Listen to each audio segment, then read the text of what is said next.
Today I wanted to talk about Star Wars Jedi Survivor, which is the second installment in the Star Wars Jedi series that has been coming out recently. The first one being Star Wars Jedi Fallen Order, which was a pretty good game. I really enjoyed playing that, and so I was pretty excited to get this game. I'm sad to say I was a little bit disappointed, not for like any reasons you may think. It was mainly because of the performance issues that came along with it. It felt very rushed, and that's kind of been a trend lately in games, which is really disheartening because, you know, you want games to come out and be fun and actually playable and not have all these issues that this game did. But unfortunately, many game companies now feel like it's better to get the game out whenever it's at the height of its hype, rather than, you know, coming out and saying that they just need to push it back a little bit so they can release an actually playable game. And so that happened to Cyberpunk, this game, and I would say Gollum, but that was just bad all around. But anyways, I did really enjoy playing this game. You know, the combat feels really fun and engaging. I really liked the different lightsaber stances. You have like your one-handed, like normal lightsaber, and then you have the Darth Maul dual wield, and then you can split it even further to have two one-handers. I would just run around, you know, doing different attack styles like a menace. And I did actually play this game on the hardest difficulty, and it wasn't too bad, to be honest. The hardest difficulty is hard, but not too hard. Maybe I would recommend making it a little bit harder, but it was definitely a good challenge. Another thing is I wanted to touch on the story.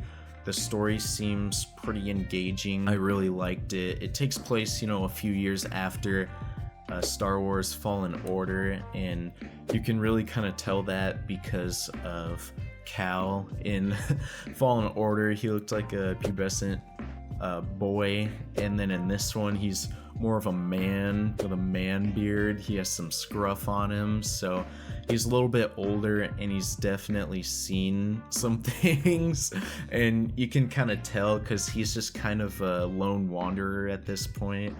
Everyone from the first game is kind of scattered. They're not really doing the whole justice thing anymore. They're just kind of living their own lives, and he's still fighting as, you know, one of the big role models in the Resistance. So that's kind of cool. You kind of see how war and the battles have kind of changed him. That being said, he does fight pretty well, and you get to fight some old characters. Like towards the beginning of the game, you fight one of the sisters that I think you like cut her arm or hand off. I can't remember exactly.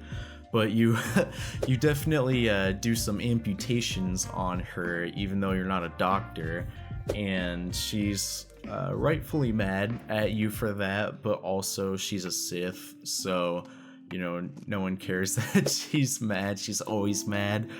But you fight her, and there's some other people that have some cool backstories that you get to fight.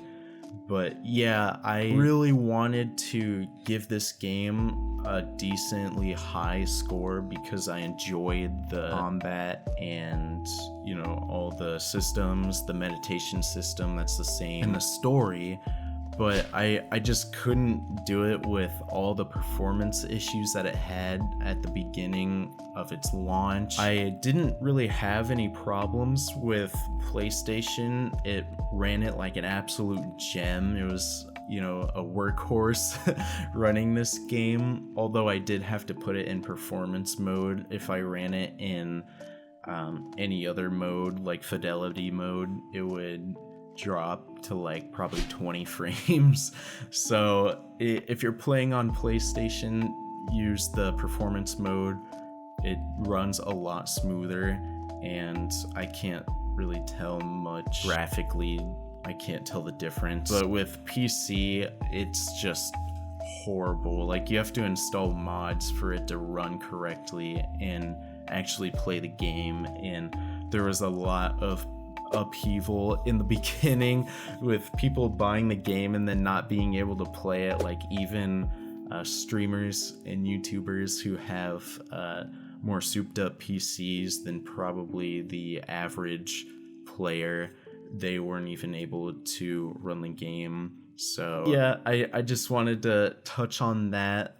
Throwing it into the rules ranking, I'm probably gonna give it a solid 75 because I did enjoy a lot of aspects of the game. Some of it, although, seems a little repetitive, like the stupid you shimmy through the cracks.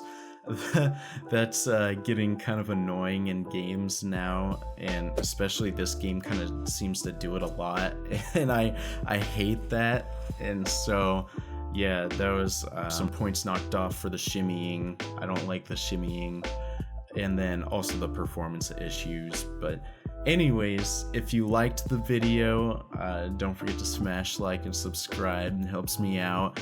And as always, I will see you guys in the next one. Bye bye.